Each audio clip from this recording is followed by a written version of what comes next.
What do you get when you cross a know-it-all newspaper columnist with an awkward, unsophisticated everyman?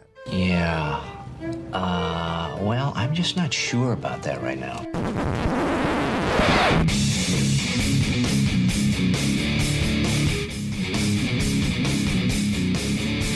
Welcome to Couch and the Roo.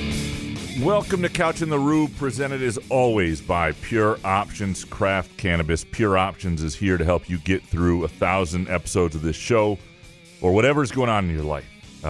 It's not always a depressing thing, whether you just want to have the best chill you can have on the weekend, a few MGs to listen to one of my stories, whatever it might be. Spouse is nagging you. Pure Options is here for you. Go to pureoptions.com. And you can download their app as well. Join their Pure Perks loyalty program. Some awesome February specials. And our Wednesday night show, presented by our friends at Front 43 Neighborhood Pub and Cask & Company Kitchen and Bar, where Jason and I were Monday night with both Therese and Elizabeth and Monica and Andrew from Groovy Donuts, celebrating episode number 1,000. It wasn't quite 1,000, but we're going to call it 1,000.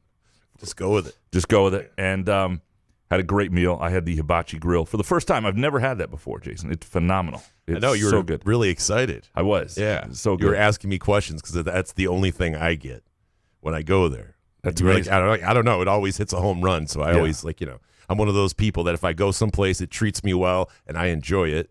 I always leave there full, happy, and excited. Yeah. I'm not saying that because they're a sponsor. I'm serious. No, it's amazing. I recommend them to everybody. And when people say, where should I take people? I often say, Front 43 and Cask & Company, no hesitation, always with great reviews. And one of the best things they do is their reservation system at caskandcompany.com. Like we had the big corner booth. It was perfect for us. You can request that. I'm telling you, especially on Thursday, Friday, Saturday nights, make a reservation. Go to caskandcompany.com. Let them know what side you want to be on. Fantastic meal, vibe, watch the games. Terrific menu at Cask & Company in Front 43. Jason, how you doing, brother?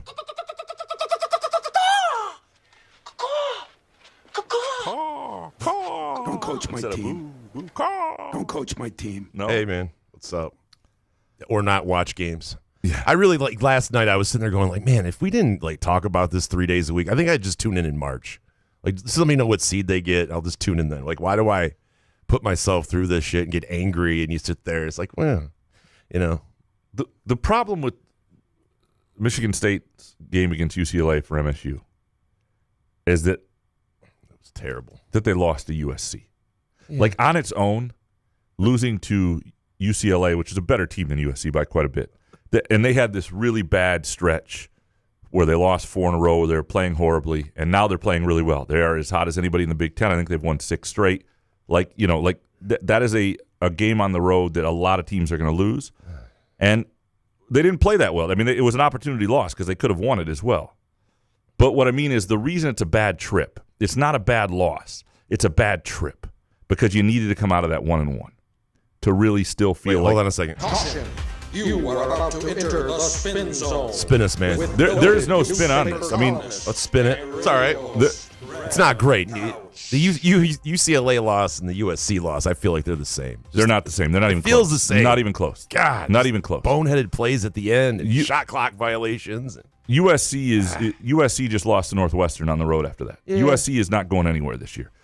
UCLA? Is this supposed to make us feel better? No. I'm just saying those two teams are not the same. If Michigan State had come out of the gate with the sort of focus and intent that they came out with against UCLA, if they had done that against USC, they would have won that game.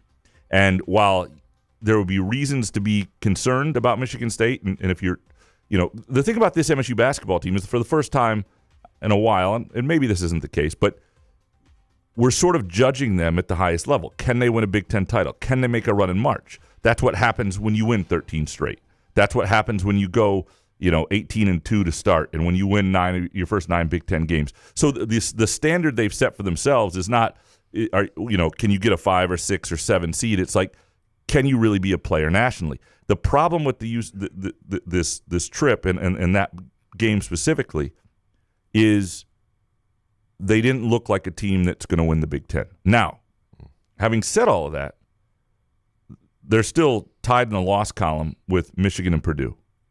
And when you look at the schedule, and it is brutal going down the stretch, but they do get Purdue at home. I like the matchup with Michigan. I just think when I watch those two teams play, I like the matchup with Michigan. They get them home and road.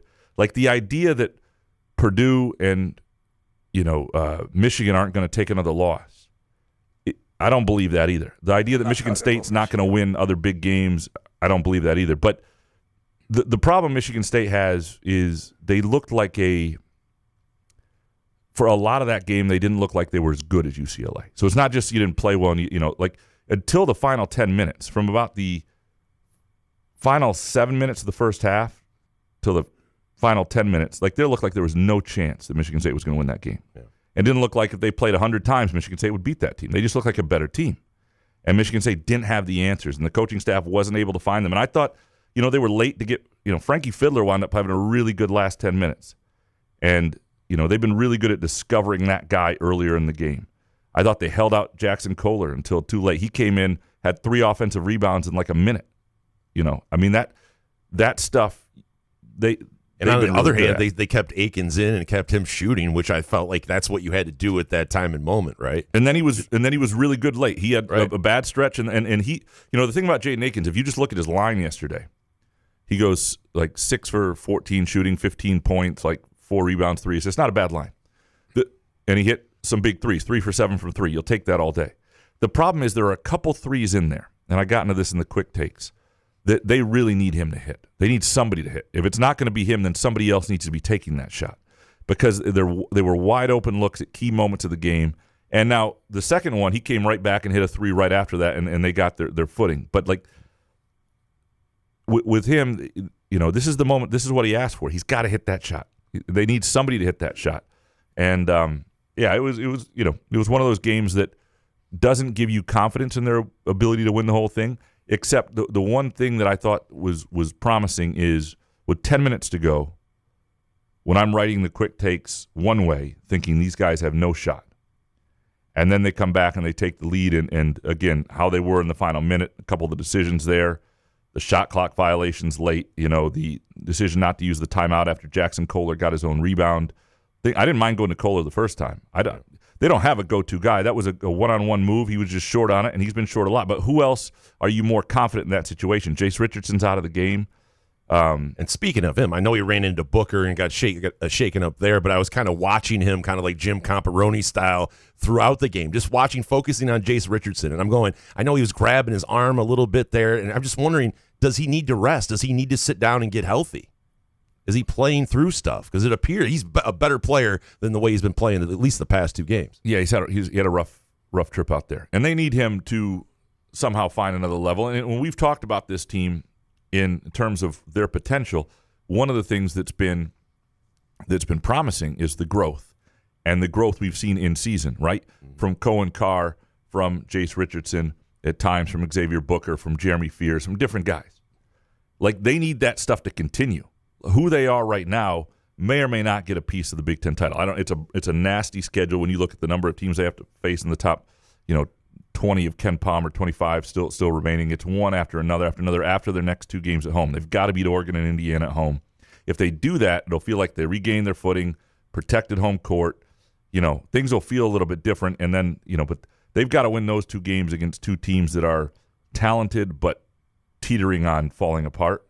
And make sure those teams don't get any confidence against you, because they're both capable it's just like teams. If they just shot just a little bit better, a couple shots. It's not like you're saying like they could have beat UCLA if they would have shot a lot better. It's just a couple shots here and there. Possessions. It's just crazy. That's the annoying thing about it, I think. No, and there are things, Carson Cooper has 9 rebounds and Izzo praises him, but Carson Cooper also had one sequence where he was just awful. Yeah. Like he was fouling, he was turning it over, like it was a killer sequence. And it wasn't just Carson Cooper. There was a lot of clunky possessions where guys they just don't look like they're comfortable at certain times. It's just like we're far into the season to be looking that way. And some of it is UCLA. They play a style that is tricky. I mean, first of all, they have a 7'3" kid who's come on really well. Can we not foul this guy, though? Can we just not make him earn it? Why is he getting all those post moves down there? Like, hammer him once or twice. Let him know, like, listen, dude, you can't come in here and just do this shit, you gump.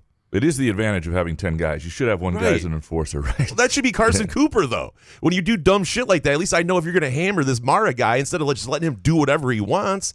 Like every single time he's just going to come down. You're not even going to try to body him or there are hard foul. If I were a coach, there were two things that would cause players in my team to run a mile every day in practice.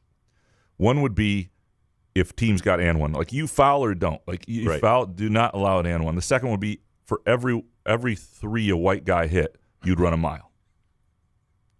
Like that's largely why they're on the floor, right? Like especially that wide open. Everyone they hit is 1 mile the next day. Look, it was not a promising game. We'll talk about it with Joe Rexrode here. We'll talk about he covers the SEC and college basketball at large now and how good that league is and what the Big Ten is and everything. Doesn't he have to go to bed soon? He does have an early radio 3 show. 3 a.m. Yeah, so why don't let's get Joe on the phone. A reminder: if you are looking for places to watch, the games this weekend or anytime, Front 43 and Cask and Company, an outstanding place to do it. I don't know if you've ever seen the TV setup at Front 43. It is one of my absolute favorite bar setups. Cask and Company as well. It's just really, really well done. They'll have the big games. It's a cool atmosphere. It's a great vibe. They've done an unbelievable job with a good menu and terrific drink selection. And if you're at home, make Pure Options part of your Super Bowl weekend. And especially if you're thinking the Lions should have been there, that will help you get through it, and just make your Super Bowl Sunday a little bit better. We're going to talk to Joe Rexrode here in a minute, and we are set to go. Joe, how you doing, man? I'm good, Graham. How are you doing, buddy? I am good. Thanks for taking some time. I appreciate it. Joe Rexrode from The Athletic, a reluctant national college football basketball writer. Is that the title now? What do we call you now? I mean, yeah, that's fine. I know that it automatically means you hate my guts. And, you and I both have complained to each other plenty over the years over various such people. So, I guess I'm kind of one of them. But also, I'm also a bracketometrist or whatever now. So that's exciting. I had no idea what a pain that is, or how much people are going to bitch at you when you do that. So that's been a nice learning experience. So you're the one you're going to put together. What do you put together, a weekly bracket, or what is this? Yeah, it's coming out every Tuesday, okay. And obviously, like everybody does a bracket now. So this year they're like, hey, because our last person was an editor who switched over to like the NBA. They're like, hey, you want to do it? I'm like, sure, that sounds fun, And then I'm sitting there on Sunday, like trying to like go through my true seed list of everybody and all the results and make sure they all don't play each other. And yeah, it's a big pain, man. I got a little more respect for like the Lenardis and Palms of the world now. As long as you keep Michigan State on a better seed than Illinois, I think MSU fans will be okay with you. That's really the line that they need to be able to to show people and maybe not all SEC teams on the one line would be helpful. I've got 3 this week. I've got 3 plus Duke this week. So yeah, well it is fair, and I want to talk about that with you in a minute. First, MSU and. Izzo was heading out to L.A. thinking he was going to pass Bobby Knight, and he's going to have to wait now. And we've known they're not a perfect team, and at some point you're going to take road losses. I'm wondering, from what you've seen from them this year, how you would compare this team relative to a team maybe that you covered during your time covering MSU. Oh man, that is a really there's some players, who bring other players to mind. But I'm trying to think of a team that, so basically it would be a team that, is good, is overachieving, maybe just in terms of, ceiling and pleasantness of the quality of basketball compared to what you expected would be 11-12. How about that? Yeah. And they don't have a Draymond, as a senior, so I'm not really comparing anything other than the big picture. That team was coming off the disaster year the year before, which is not true of this team, but then you lose good players from that team, and so you're like, so how are you going to be better?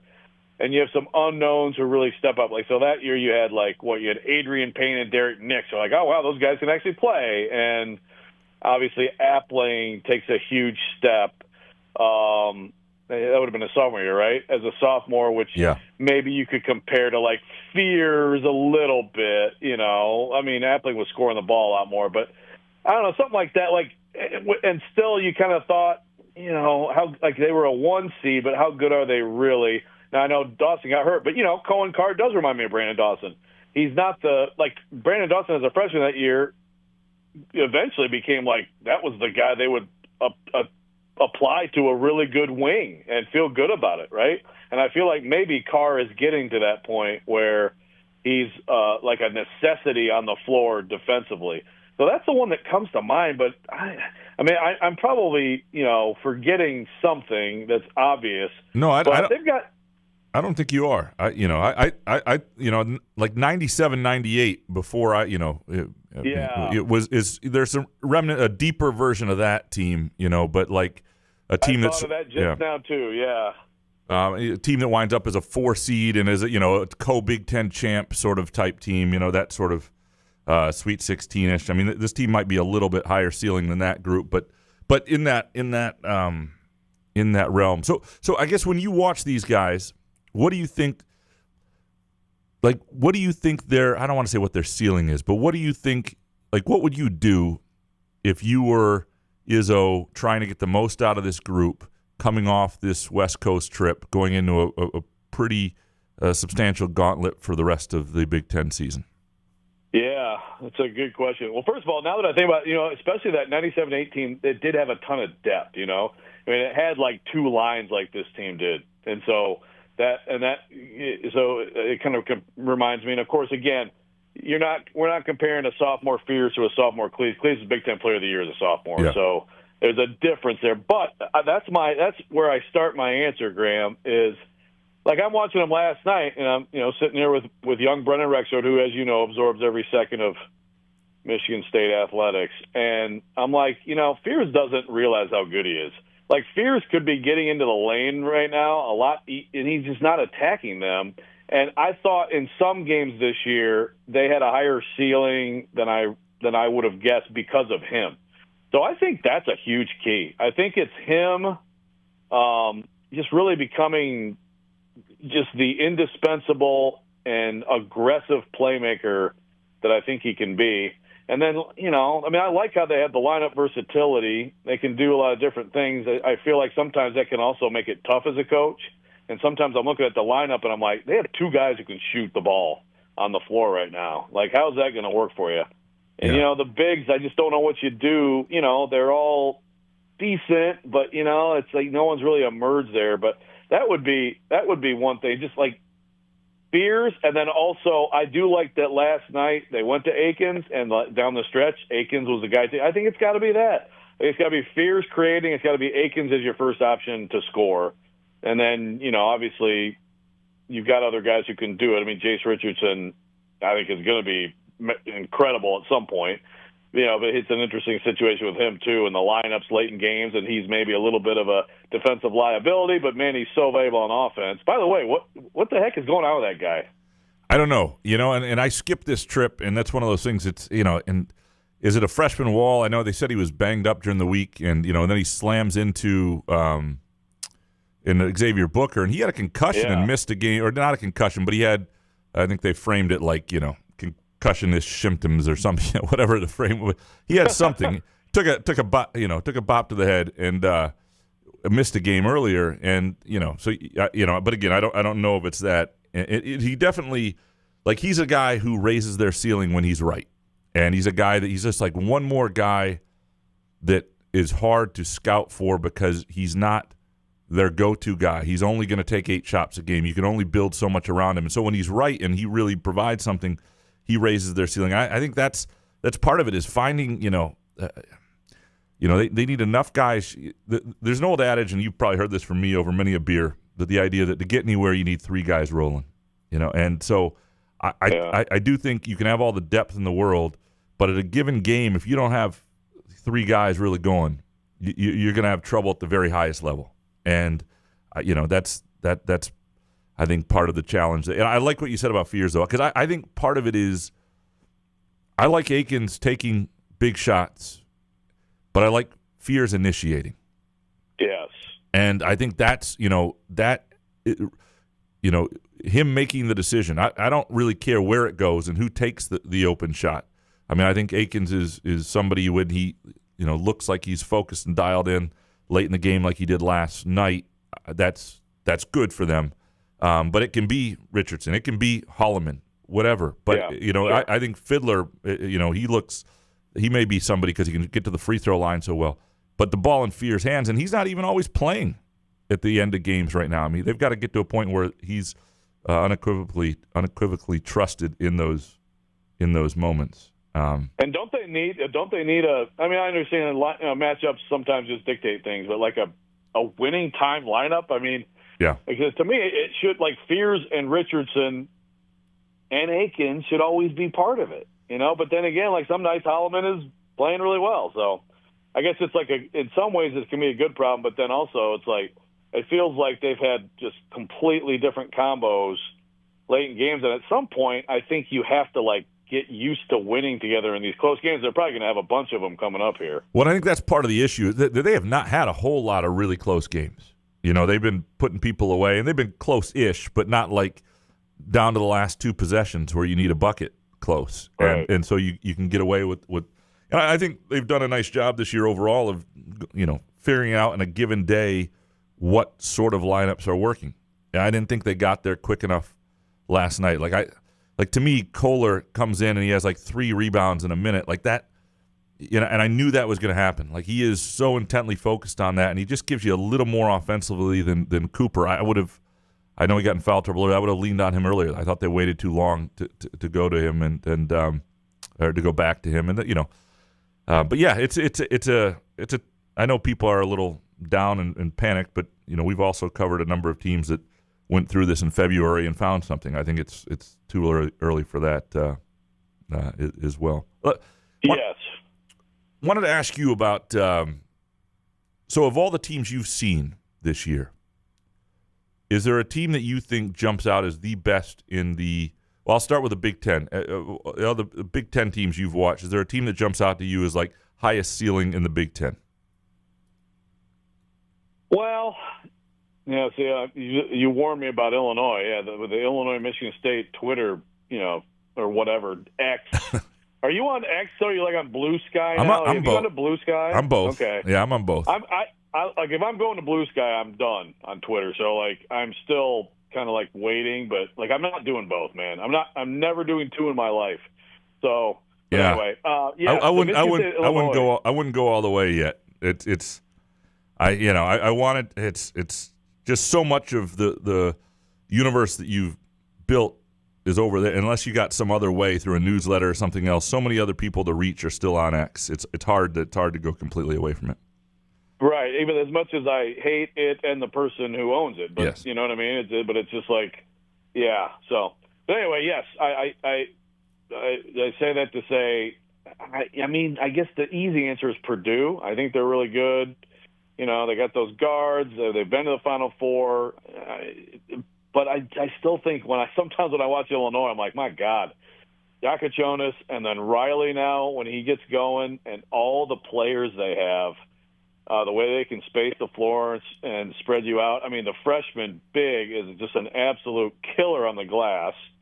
I feel like if they actually put it together, that could be one of those surprise Final Four runs. And also, that's absolutely a team that, based on how they play some nights out, and they've been banged up, they could easily be a one and done team. Mm-hmm. Yeah, high ceiling, low floor. I might go with them. Yeah, I think I might go with them.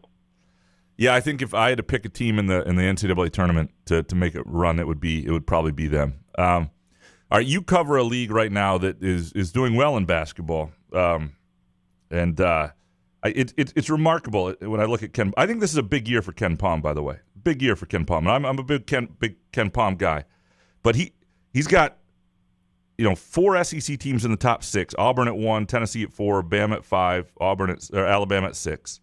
He's got 8 in the top 25, and he's got 12 in the top 40. If you look at the Big Ten, they've got 1 in the top 10, Purdue, 6 in the top 25, Wisconsin, Illinois, MSU, Maryland, all top 20, then Michigan, Ohio State, UCLA, and then Oregon, who's sliding at 37. And I'm not disregarding what they're doing and how good they might be. But I've also seen you, like, if you do enough in the non-conference to build yourself up from a metrics perspective, there's almost nothing you can do to kill yourself once you're there. I saw the Big Ten a few years have a year where they just dominated Ken Pom and then fell flat in the NCAA tournament, and it was all based on non-conference stuff. So, like, if you're going to – how is this SEC really this good is my question, I guess.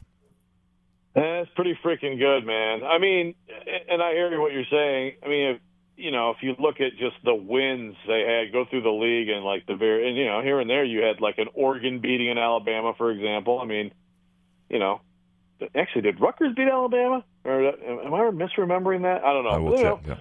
They've had a few, but they've had so many big wins, and yeah, I mean they're pretty freaking good. Especially Oregon and Purdue beat Alabama. Purdue beat Alabama? Purdue beat Alabama blew out Purdue. Okay. Who the heck? Oh, Auburn blew out Purdue. That's right. Okay. Yeah. So, yeah, I mean, it's funny because, of course, when I moved here, one of the headlines, one of my columns in the Tennessean was, SEC, why do you stink in basketball? Like they were absolutely a joke when like 9 years ago.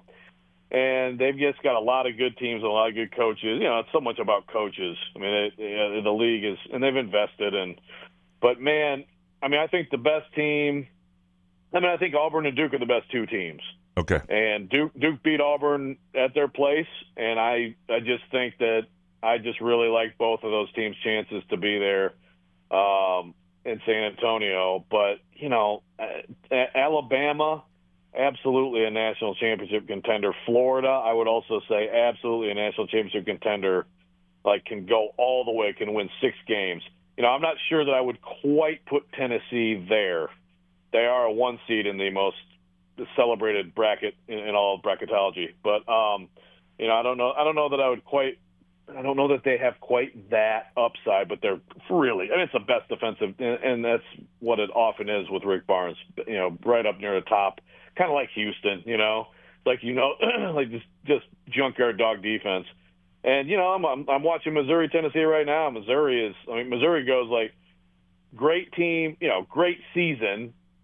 2 years ago, Dennis Gates Coach of the Year, 0-18 in the SEC last year, and now they're they're a top 15 team, and they're beating Tennessee on the road right now. So yeah, I mean it's really good. There's some disappointing teams like Arkansas is loaded with talent. They've been disappointing. Kentucky is, it's a great story because it's like a likable coach and a likable team, and their style of play is so fun.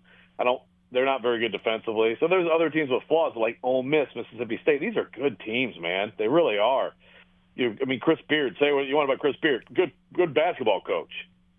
Chris Jan's good basketball coach. So yeah, I mean I don't want to be a total slappy here. And I don't want to, because I know that you enjoy, making fun of the region of the country in which I live. But it's pretty good, man. My only thing is this. Of all of those fan bases, other than Kentucky, how many of them would prefer a Final Four over 2 more wins in football? It's a good question. We've done some of that, like on our show. It's like, okay, Final Four, like Tennessee national championship or playoff. Make the 12-team playoff, and it's like not even close, So most of them not. I will say maybe Arkansas, because Arkansas actually has that really good history in hoops. Yeah, not many though. That's right. Like it's almost like, what's the point? If I was recruiting against it, I would say the people down there can't even enjoy what you do because they'd rather something else were happening, and that would be my my argument. Actually. Thanks. I'll say Vandy, too. Okay. Vandy would do it. Vandy loves their hoops because they're just used to sucking in football. They don't know what to think about the idea of 2 more football wins, so they'd go for it. Yeah, the A.J. Hoggard, Vanderbilt. Yeah. That would be a heck of a run. Okay. I'll be honest. If Vandy winds up playing Michigan State in like the second round or something, that will be one of those things where the NCAA Tournament Selection Committee will no longer be able to say they don't do things intentionally with a sense of humor. Like that would be Izzo versus Hoggard would be incredible. We need it. So before you go, I wanted to get your thoughts on the NBA trade, Luka. Yeah. When you first saw Holy shit. I mean, I think most people were like this. Like, I thought it was, one of the fake accounts, and I was checking other accounts, and it's certainly the most shocking trade of my lifetime that I can think of. What were your thoughts and when you first heard it? I thought of Gretzky, and I'm trying to think how old you would have been. Let's see. I would have been, 14? So, I don't know. What were you been, 7? I don't know how much older than you are. I remember Gretzky to the Kings, yep. Okay. So that's what I thought of. It was like the entire, not just the city of Edmonton or the province of Alberta, like the entire country was like, Peter Pocklington, you are an absolute moron. And it was just like, it was mourning, and of course in LA it was, we talked about this week. Some people give that a lot of credit for like hockey in this country and all that stuff, but that's what came to mind. I don't know, man. It blows my mind. I just don't understand what Dallas could be thinking. Again, if they win it with AD this year, okay. Like if they win a championship here next year or two with AD and he somehow is available enough for that to happen, then okay. Then you know what? Teams trade futures all the time for current success, but it just doesn't. He's 25 and he's like a top 3 player. And I understand maybe he's he looks a little bit like you and me out there sometimes. Maybe if he slimmed down, he'd really blow by people. But my God, man, it makes no sense. I think that he got absolutely schooled by Rob Pelinka. I've been just listening to Maverick fans, and I don't even wonder if just a singular title would be enough. You know what I mean? Like I do. Like it felt like they won't even fully. We just had this conversation about the SEC and what would they actually enjoy the Final Four. Like it took a piece of their soul. This was their guy. They would almost rather have the guy and the potential and do it with him than just to do it this year would feel almost treasonous. I don't know. That's a good point. Like it would be huge, right? And then a lot of people would say, they do, right? Like there would be a lot of people coming to there. And of course, if you were along the ride with the run, if you're a Mavs fan, you would eventually be, right? You'd be enthralled, right? Yeah. But I think you're right. Like there's something to like knowing this is going to be our guy for the next decade. And it's like at 41 nights a year in that arena, it is going to be magical to watch it. Well, 30 that he plays, right? Like it's like just watching him, the entertainment value of that is something all its own. He's a singular guy that I would pay to go see play, too. Like whereas aren't that many of those guys. Where there are teams I'd like to see, or I'd like to see my team or whatever. But like a guy coming to town, Luka is one of those guys, and there's a very very small, Jokic, Luka, LeBron. Even at Silk, Steph, he's in this category of guys that is just, I don't get it. Well, I hope you're well, man. Everything else is good down there? Yeah, everything's good. I think possibly Kid 2 coming that way. Oh, next really? year, we'll see. Yeah, it may be happening. So we're in all that stuff right now. But so I'm hoping that somewhere along this NCAA road, I'll get to reunite with you guys. There was some talk of Illinois and Papa Del's in a couple weeks. Is that still potentially on the table, or no? It's probably not. I'm not going to say 0%, but it's probably like about 2. Okay. So, but I will keep you posted. I will eat your share of the pizza. Don't worry. Dude, now that we've been talking, you actually, like, when you get hitting shots, like, you're kind of like the YMCA Luka. I appreciate that. That's okay. I've had a few great compliments in my life, and that's one of them. That's top 3. Top 3. I still believe you can make the Irish Basketball League, Graham. Joe, I'm blushing here. Over. The dream has not died. I'm blushing here. Okay. I appreciate you. Joe, I'll talk to you soon, man. Thanks so much. Okay. That's the great Joe Rexrode, formerly of the LSJ and Detroit Free Press, and now the Athletic reluctant national writer. How you doing, brother? Oh my God! What a 69 sash! Oh my God! What's very interesting is that you guys don't like. How long have you known Rexrode? Like you guys don't know how old each other are. Well, we do. No, no. You were talking about the Gretzky thing. You're like, hey, he's like, Rexrode's like, I was 14 then. You were probably like 7. I'm Rexrode, like, do you guys not know how old each other? In the same vicinity, right? Like, no, he's older than me by a little bit. Like, we sort of do. He graduated. It's fascinating. The whole part. He graduated college like in 98-ish, but he also, I think, took like 8 years to get through college. So like smart. So we don't actually, there's a little bit of a gap. Why would you ever want to leave though? Yeah, well, it's crazy. Now, did he say he's going to have kid number 2? No, his second child, his middle child, Brennan, is probably going to come to Michigan State. Oh, his oldest is already here. I got you. I'm sorry, I was confused. I'm like, is he having a child? Now, Brennan is obviously they spent the bulk of their childhoods in Okemos, living here, and he is the middle one is the diehard MSU fan. Like gotcha. he is. They watch. That's why Joe still watches every MSU game, because in the house, Brennan is not missing one. Because he didn't sound that depressed about when he said it, so I was making sure I heard it right. No, kid number 2. He loves it. That creates a connection for him. No, I mean like a young kid, like a new child. I thought he had a child in teenage years and was having child number 2. That would be, as a new infant or something. I figured he'd be more depressed about that. That's what I'm saying. But, anyway. I don't think he was. No, I miss Joe on the road. He set the tone for what that beat is traveling, and certainly did a heck of a job. I like that he's a 2 on going to the pizza joint. Either you're in or you're out. Like, right? Like, what's the 2?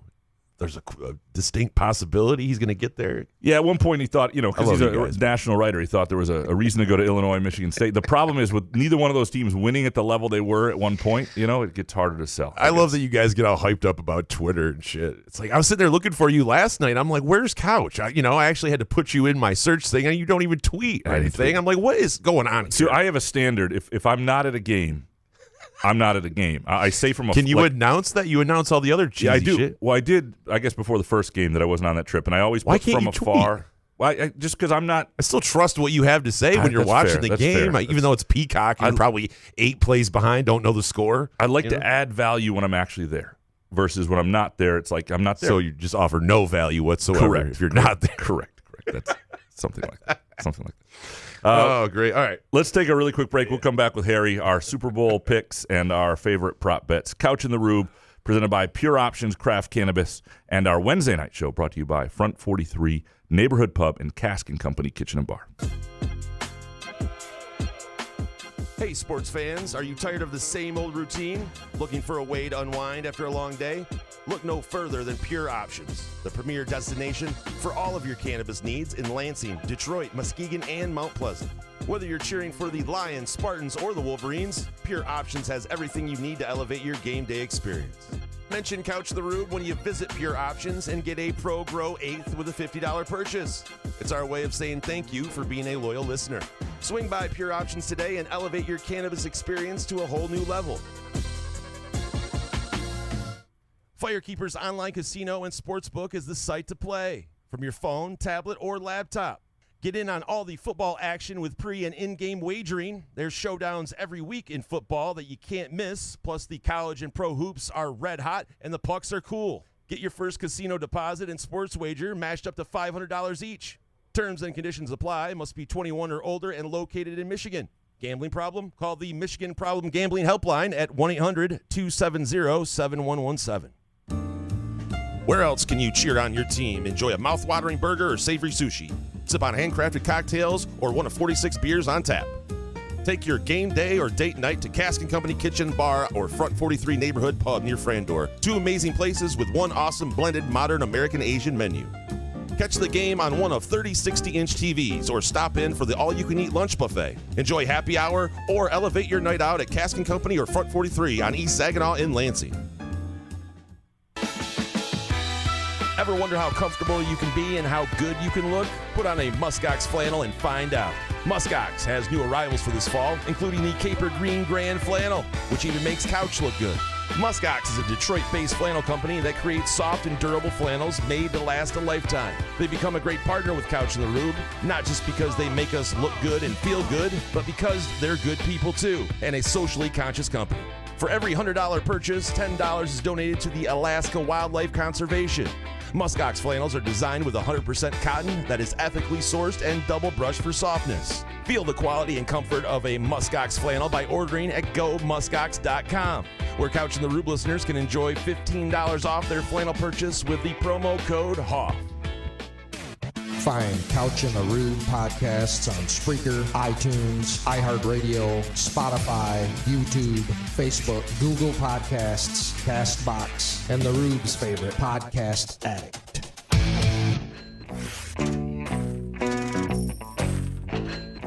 Couch in the Rube, presented by Pure Options Craft Cannabis, and our Wednesday night show presented by Front 43 Neighborhood Pub and Cask and Company Kitchen and Bar. It is time now to pick the games, the one game left, with the great Harry Gagnon from The Ringer and Against All Odds with Cousin Sal and BetOnline.com. Harry, how you doing, brother? Hey, what's up, guys? How are you guys doing?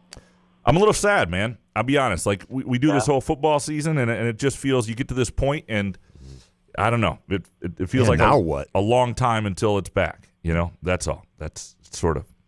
You know, Sal, says the same thing like every when the game is the games are about done for the season, and I get it. I get the whole thing too, but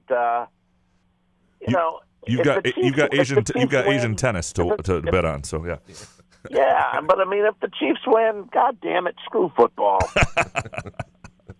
Man, I mean, by the way, I know I've gone off on Goodell's speech over the last couple of days. Give me a break. Oh, boy, would I love to slap that guy. You don't believe him?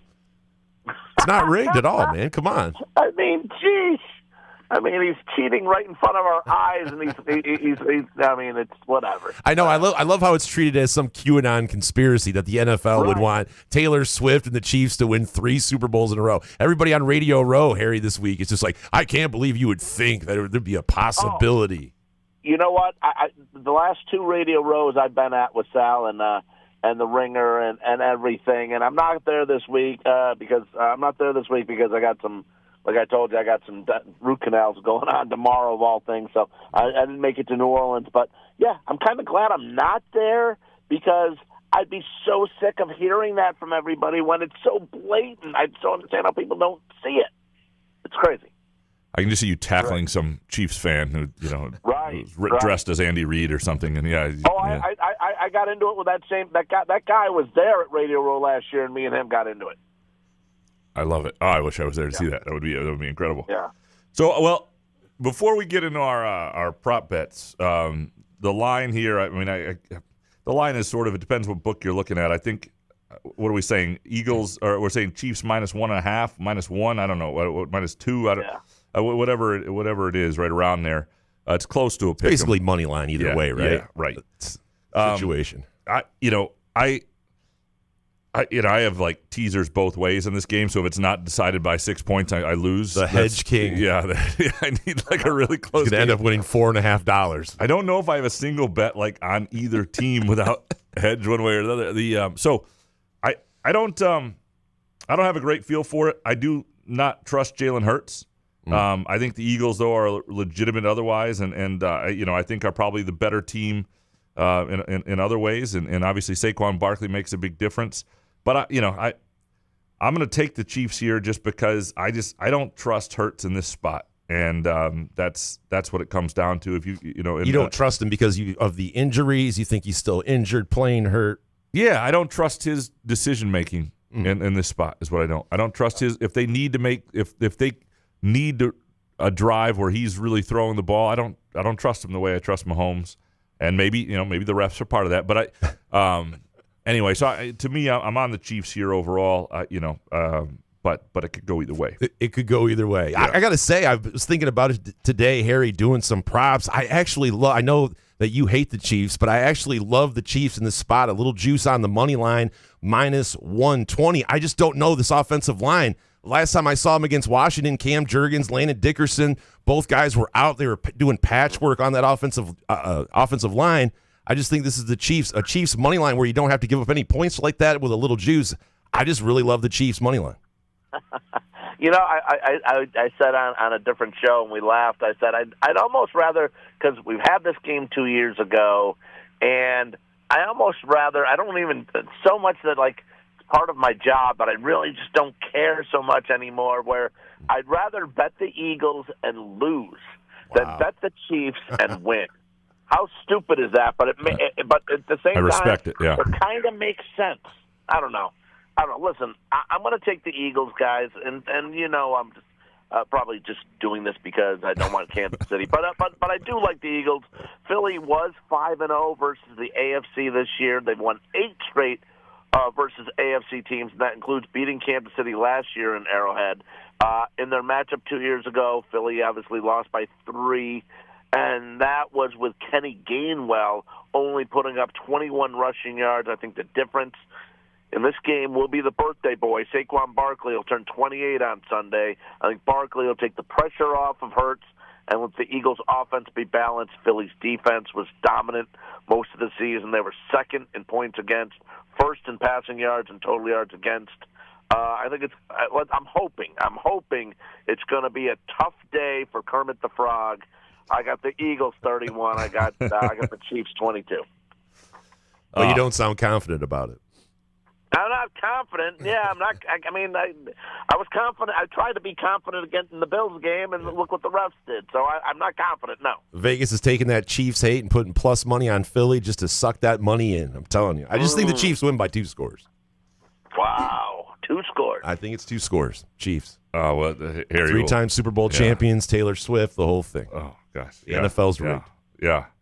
By the way, speaking of Taylor Swift, before we get into prop bets, on my Bet Online video and everything, I've got a Taylor Swift on X, a Taylor Swift couple of different types of bets that you could do that I put on my video up on X at AAO Harry. And by the way, at Bet Online, if you want to bet Taylor Swift props during the game, do you believe it? Bet Online has 89 different props on Taylor Swift. I love it. Hey, you know what? She's taking a little break now. She's recording. I mean, there's, who knows? This could be the 89. It was one of 89. Is there a proposal? Things like that? I don't know. Is that proposal? Food? There's a 3-1 if she's seen eating a hot dog. Showing off her belly button like I do in the video. Yeah. I don't know. Whatever you want. Showing off her belly button. Damn. All right. Well, let's just go around. We'll just do like 3-4 rounds of this or something. We'll do a prop we like, and I mean, what if there's a dispute? You I saw belly button. And the book's like, no, I didn't see any belly button. It's like, who do you dispute that with? So I'm going to start with the classic Graham prop bet that I have to do every year for peace of mind. It's neither team to score a touchdown. I have not found it at the level I found it the year that it almost happened. So the backstory is it was the year of the Rams Patriots, and right. It was I think a $250 bet played $77,000 or something like that, and then I didn't do it, and then in the fourth quarter neither team had scored a touchdown yet, and I was like sweating, needing them to score just so I could sleep at night. But it's not like you were ever going to bet $250 on it. No, that was what I thought about doing at that point. I typed it in and not done it. You typed in $250? Yeah, I mean, I probably wouldn't have done Harry, it, but I wanted to see what it would pay. What are they paying you with the LSJ? Yeah, that was probably not going to do it. Anyway, the best I've found, and you shop around because you look at Firekeepers, you look at FanDuel, you look at like DraftKings. The best I've found is $10 pays $1,200. So that's still not bad. It's peace of mind. $100 pays $12,000. It's not quite what it's been. I think it's better than setting it on fire. I think I have $20 on it that would pay $2,400, and I just feel better about it. So that's what it is. And no one's going to be happy for you if you neither win. team wins the means touchdown. The game's ass. That's my peace of mind prop. Good old Couch won. At least he won his bet for ass. The game of ass. Yes, well that's true. All right, Jason, what is your first? I got to go, Harry, with a little bit of the juice here. Chiefs over 1.5 field goals. Harrison Butker, Harry, 15 for 15 the last 2 seasons. I know it opened at -125. A little more juice on it if you get it right now at -140. So I like that. I think 2 field goals, he's capable of that. What's one of your props? I'm going to start off with got a lot of Eagles stuff here. I'm going to take Eagles over 23.5 points for the game at -120. They were 7th in the NFL in points scored at 27 a game. They're coming off, obviously, putting up 55 double nickels versus Washington and scored 35 versus KC in the Super Bowl a couple years ago. Plus, the Eagles scored 24 or more 13 times this year. And Philly has scored 28 points or more in 5 of the last 7 playoff games. Hurts, Barkley, rest of the offense, so good. Give me over 23.5 for Philly. All right, my next one is also a kicker bet. And Jake Elliott, and this is the best I found. There are some people have him like over 7.5 points, over 6.5 points, minus 135 on Firekeepers. Over 6.5. So you're talking 2 field goals and an extra point for Jake Elliott. I like it. You can get there a number of different ways. I just think over 6.5 points. I think it's going to be a game where there are going to be field goals. And listen to this guy. No TDs, field goals. Yeah. What a bunch of fun. Yeah. No TDs, field goals. Let me throw in that. Listen, I'm not saying you're wrong, but Elliott in this postseason has missed 3 extra points. Oh boy! You want to throw in a safety too? What else we got? For Any other kind of score? All right, my next one is Graham Couch's final score: Kansas City 4, Philadelphia 2.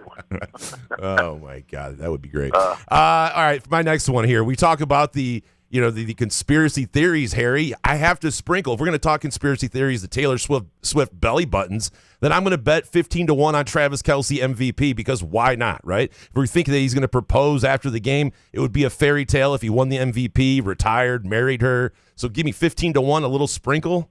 Why not? If Couch is going to sprinkle $10 on some bet that's never going to happen, what's wrong with $10, at 15-1 odds? And then then they're divorced in a year. Can I bet on that? I think you know what? I think they have that. I swear I think they have that. Now there's 90 Taylor Swift bets. I don't know. Oh, Yeah. right. All right. I'm going to go player prop here. Dallas Goedert, 5 or more receptions. Got to lay a little bit of a price here, guys, at minus 145. But in this season's playoff, Goddard, not Brown, not Smith, leads the Eagles in receptions and targets. He had 7 grabs versus Washington. Since 2019, Goddard in the playoffs has had at least 5 catches in 6 of 9 games, and that includes having 6 in the Super Bowl versus Kansas City 2 years ago. I like that. I like that a lot. Oh yeah, yeah. Sorry, that's my donut voice. I do. That's when I. Sometimes Graham forgets where he is. Well, sometimes by the end of these things, I wind up stealing all of yours and not using mine. Also, in fairness, probably to Graham, that late night Michigan State game last night in L.A. against UCLA probably kept him up late, right? I did. I wrote till 2:30 in the morning. Yeah, I was up for a minute. Sure. Yeah, so yeah, I was up. I guess grinding. It wasn't that late. Yeah, it wasn't that late. But all right, Chris Jones, 1 sack at least, 1 sack or more, plus 114. To me, I don't know. I can just see it's one of those props you can picture, like the way Jalen Hurts holds onto the ball and wheels out of things. I can just like I said with the offensive line, up the middle at the center position, he can just grab Hurts on one of those. Just got to get one, and it's plus 114, better than even money. I don't think I would put that down if there was juice the other way much, but I love it at plus 114. Yeah, you mentioned earlier, Graham, about Jalen Hurts and how you don't trust him. I got to say, Harry, Jalen Hurts over a half interception is plus money, I guess, if you can grab it. I'm not sure. When I looked earlier, it was at plus 130. I really think that if the tip ball, something like that, it's pretty easy at plus odds. What's your next bet? On Against All Odds, I gave out this one as my big underdog play, and it was at plus 850. I checked it today, down to plus 800, but I have, how about this? At least 4 touchdowns combined with Kelce, Barkley, and A.J. Brown. Now, look, A.J. Brown scored in the Super Bowl 2 years ago on that 45-yard bomb from Hurts. Barkley has 5 touchdowns in his last 2 playoff games and has 7 touchdowns in his last 5 games overall. And you guys mentioned the Kelce thing, maybe his last game, and he has scored it's a crazy stat here. He has scored at least 1 touchdown in 9 of his last 10 playoff games. Again, maybe it could be his final game in red and yellow. So Kelce, Barkley, A.J. Brown, 4 touchdowns at least combined. You get plus whatever your book has. I got plus 850 down to plus 800, but I think that's pretty good odds. That is really good. Yeah, no, that's all right. Let's do I'm going to do one more, and you guys can do as many more as you want. But this is one I actually I actually stole this from cousin Sal, your partner there, Harry. Of all the ones he gave, this is the one I like the most. Chiefs trailing at the half and to win the game plus 750. Trailing at the half. I mean, they are a team that, like, I don't know that I would. I mean, obviously, if you get great odds, you might do the reverse of that. But you can just feel that, like, who do you want at the end? Who do you trust more, right? It's Mahomes, it's the Chiefs. You can just see the end of this game. I don't know. That I really at plus 750, I think that is a really, really nice number for a game that's going to be played very, very close and could be either way at the halftime. So you're thinking a close at the half. Philly has the lead. Philly has to have the lead at the half for this to win, and Chiefs win the game.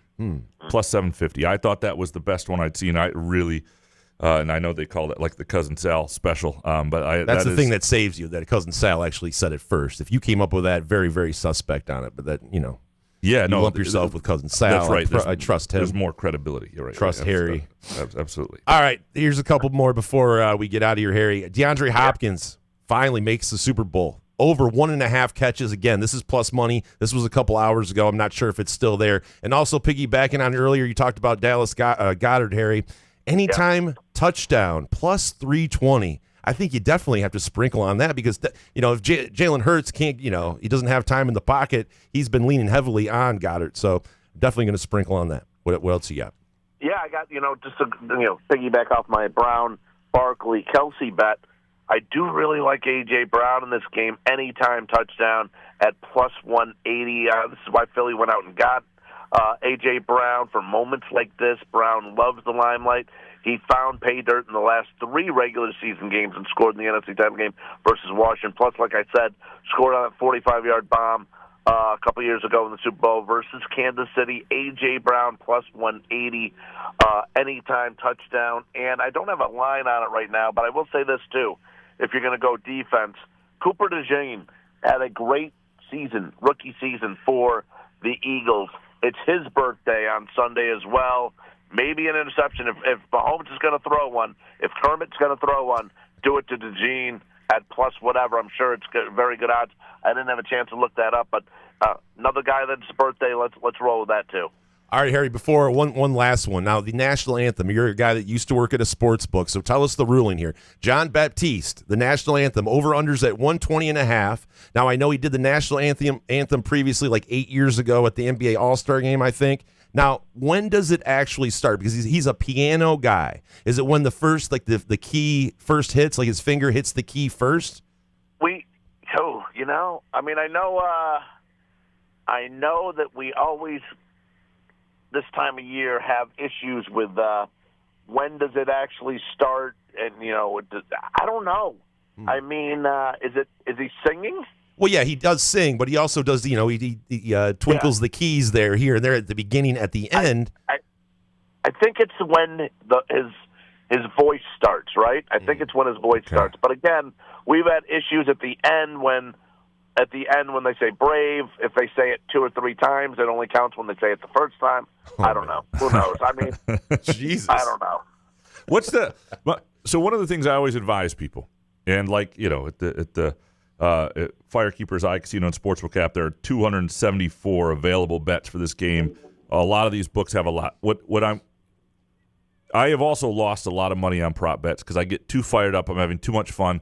And then the game's going on, and I realize I have 37 prop bets, and I'm going to lose 34 of them. What is your recommendation for people on how to tackle the prop bet experience on Super Bowl Sunday? Don't, if you're kind of amateur-like in terms of this and don't know a lot, I wouldn't, no need to go crazy. $5-10, you're having fun. Bet, again, you don't need to bet 30 different type of bets because, odds are you're probably going to end up losing money. But I would think, have fun with it. 5-10 bets, $10 a pop. You spend $100 if you can afford it. Have fun that way. You catch a couple, you probably break even. and just have those bets and have weed sodas, and you'll be good to go. That is the key. And also do some bets that last the whole game, just not like first quarter bets, coin toss, where you're out of it like immediately. Have those anytime touchdown kind of bets where you're alive the whole game. Can you guys check at Firekeepers? Because I do. You know what? I'm sick. I'm sick.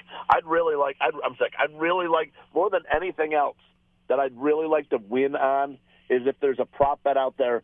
Will the Chiefs benefit from a 3rd and 10 or longer on a penalty that gives them a first down? That's what I want to bet.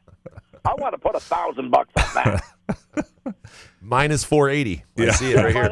I was going to say 800, but whatever. Yeah, Harry, I know this. If the Chiefs lose this game, I will feel really good for one reason. For you. Yeah. For you, I will just feel great for you, and I hope you will do a video that night or something where we get to see just the joy that you're feeling at that. And Graham just wants to see you with your shirt off. Well, that too, I do. I just send him that video. I like Harry nudity. Well, yeah. I'll send you guys the video of Bet On this week because my shirt is kind of off. But I will. But that would be a little. That would be a little. Not a little. It'd be a lot of redemption after the last 3-4 years. It would be a lot. Oh. Harry, now I'm sort of rooting for that. Harry, you are a beautiful man. We appreciate all you do for us throughout football season. We'll make sure we check back before March Madness and do this again. Thanks, man. Love it, guys. Have a great Sunday. All right, go Eagles. Man, Harry Gagnon. How does that give Harry redemption, though? The Yeah. Chiefs still won 2 back-to-back Super Bowls. I mean, redemption for Harry. His hatred for the Eagles is for the Chiefs. For the Chiefs, I mean, is something else. It's incredible. It'll be fun. Are you looking forward to watching this? No, I had to talk myself into some of these props today. I honestly, if we didn't do this show, I don't know what I would even. The deflating loss against Washington like puts this whole game into like ass perspective. I'm just like, I don't know. I'll probably watch it on the treadmill. Oh, I'll definitely watch it. I watch both games. The NFC and AFC championship game. I know I talk shit like I won't watch it, but I mean, come on. First half junkie. First half on the treadmill. Second half with a muskox flannel and several MGs of pure options, and maybe a groovy donut or two. Yeah. We appreciate all of you listening. Thanks to Joe Rexrode. Thanks to Harry. Thanks, of course, to Front 43 and Cask and Company for taking care of us on Monday night and always. The OG of sponsors, as we like to say. Highly recommend that experience for anybody who's a listener of our show. We appreciate Pure Options, and make Pure Options part of your Super Bowl weekend. You will not regret it, and they can talk you through what you're looking for. What you want, energy, you want relaxation, what it is. Pure Options will help you along the way. We will be back on Friday with your groovy donut Twitter questions. Good show, man. Yeah, man. Couch in the Roof.